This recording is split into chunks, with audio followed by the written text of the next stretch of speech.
weighing 138 pounds. From General Santos in the Philippines, Emmanuel Pacquiao. Ang anak ng legendary Manny Pacquiao, si Emmanuel Pacquiao Jr., mas kilala bilang Jimuel Pacquiao, ay tuluyan ng susunod sa yapak ng pambansang kamao. Sa darating na linggo, Nobyembre 29, 2025, sasalang na siya sa loob ng lona ng mga mandirigma. Isang makasaysayang laban ito dahil matunog ang pangalang Pacquiao sa buong mundo, dala ng hindi pangkaraniwang achievements ng kanyang ama. Ang tanong, magiging kasing init kaya ng pangalan ng ama ang debut ng anak? Makakaharap ni Jimuel ang Amerikanong si Brendan Lally. Parehong nagsisimula pa lang bilang professional boxer. It's just the perfect opportunity to do the coolest thing on the coolest stage that you can. So I think any fighter would have taken a chance, and that's what I'm here to do. I'm taking my shot. There it is. Si Lally, mula sa Chicago, Illinois, USA, may tangkad na 5 talampakan at 7 pulgada o 100 at 70 sentimetro, isang orthodox stance fighter.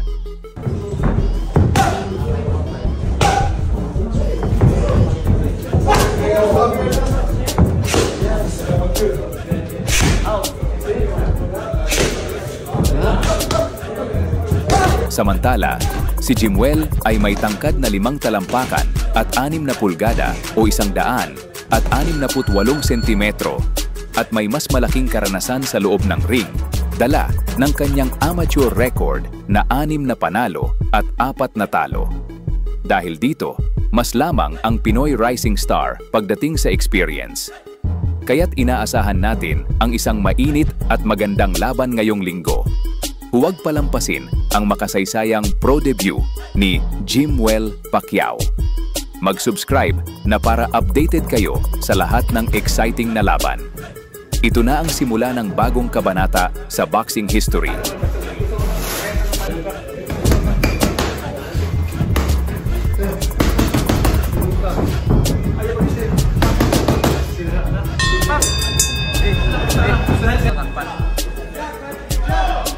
Handa na nga ba si Jimuel Pacquiao para maging isang tunay na mahusay na professional boxer? Ngayong araw, sisilipin natin ang kanyang naging huling laban kontra Patrick Reyes, na ginanap noong Abril 19, 2025 sa Radiant Brand Complex sa Las Vegas. Isang laban na nagsilbing sukatan kung gaano nakalayo ang narating ni Jimuel at kung handa na ba siyang sumabak sa mas mabibigat na hamon sa mundo ng profesional na boxing. Nice!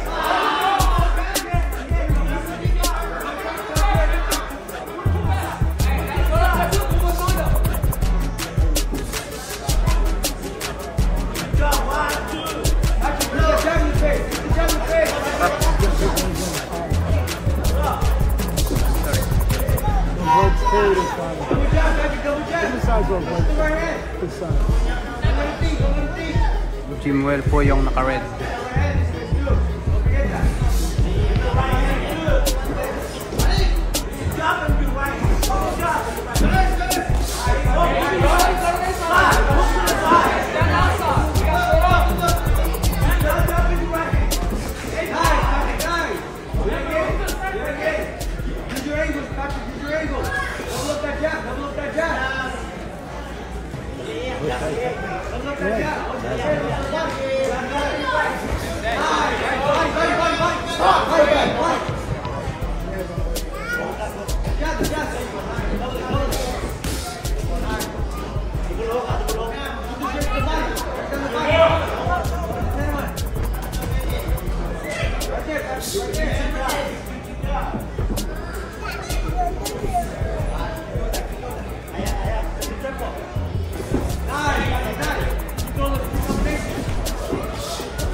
At ngayon, balikan naman natin ang isa pang laban ni Jimuel Pacquiao, ang kanyang naging tapatan kay Dylan Merican na ginanap sa Quiet Canyon Country Club, Montebello, noong Agosto 4, 2022.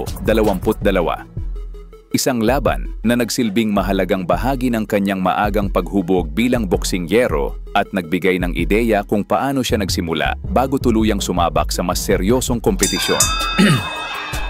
So ito na mga idol, panoorin po natin ang laban ni Jimuel Pacquiao laban kay Dylan Merican.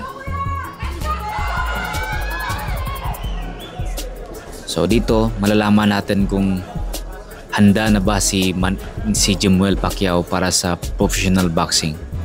So ang laban na ito mga idol ay 3 years ago pa po yan. Pero medyo magaling na po si Jimuel Pacquiao dito mga idol. So much more ngayon, no? Pinagandaan talaga ni Jimuel Pacquiao itong laban niya sa professional. At saka alam ko na hindi talaga pinabayaan ni Manny Pacquiao.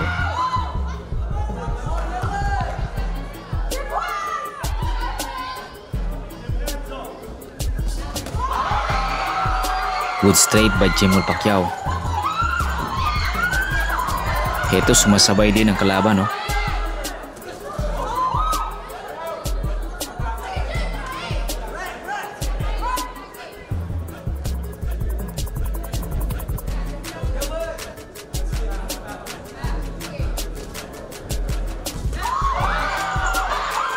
So dito sa laban nito mga idol, medyo gigil pa ang dalawa, no? Amateur pa yung style po nila. Pero makikita po natin sa galaw ni Jimuel Pacquiao, nandiyan na yung kanyang yung lakas, no? May lakas na at formado na yung kanyang galawan.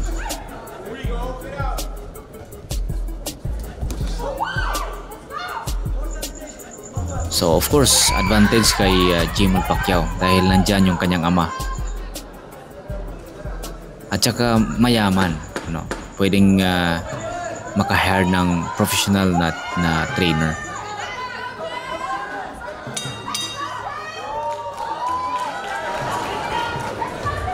Beginning of the round number 2. Dito makikita po natin na sumusugod na si Jimuel Pacquiao.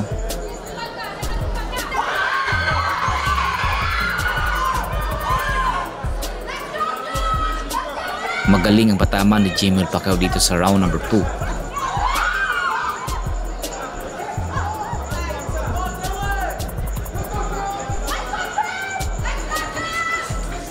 Napalaban ng husto si Jimuel Pacquiao dito mga idol.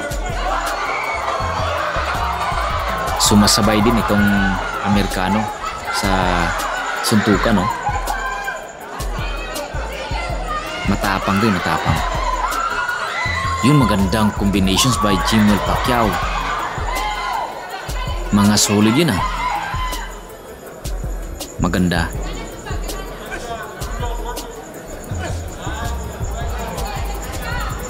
Si Jimuel Pacquiao bagamat napakayaman na, hilig niya talaga yung boxing.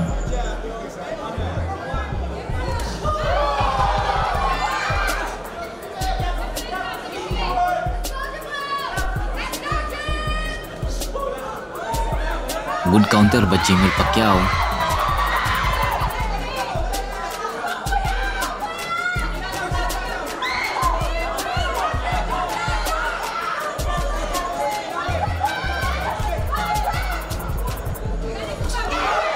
Good straight. Yun natamaan. Medyo nalog doon si Dylan mga ito. Pero sumusugod pa rin itong si Dylan. Magaling din yung batang to. Good counter by Jimuel Pacquiao. Natamaan si Dylan doon mga idol. Beginning of the round number 3. Dito mga idol, parang napaka-intense ng labanan dito sa round number 3. Wow, what a good fight. Sabayan talaga. Doon sa mga suntok ni Jimuel Pacquiao mga idol, ay nakikita ko yung style ng kanyang ama na si Manny Pacquiao. Yung combination na yun mga idol. Galing sa baba hanggang sa taas. Good counter again. Good combinations by Jimuel Pacquiao. Wow, ang ganda ng combinations ni Jimel Pacquiao dito mga idol. Yung tumatama talaga sa mukha ng kalaban. Yung kanyang jab straight, hook straight.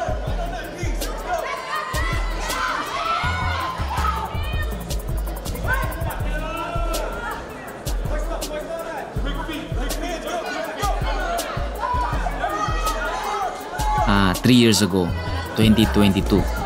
So, ibig sabihin mga idol, mas lalong gumagaling na si Jimel Pacquiao ngayon. So, handang-handa na siya sa kanyang laban ngayong November 30 dito sa Pilipinas. November 29 sa Amerika. Good counter again by Jimel Pacquiao.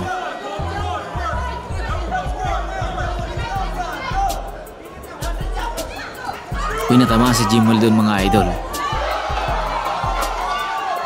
It was a wild hook or straight by Daylan. Nakabawi si Jimel. Nakatama rin siya ng straight. Good counter again. Malakas yung counter na yun mga idol. Siguro kung mas pinalakas pa ni Jimel yung kanyang counter doon, bagsak yung kano. Humahataw rin itong kano mga idol. That was the end of the fight. Ang ganda ng laban ko nila, no? Ladies and gentlemen, judges here on the same. We're going to win up red corner.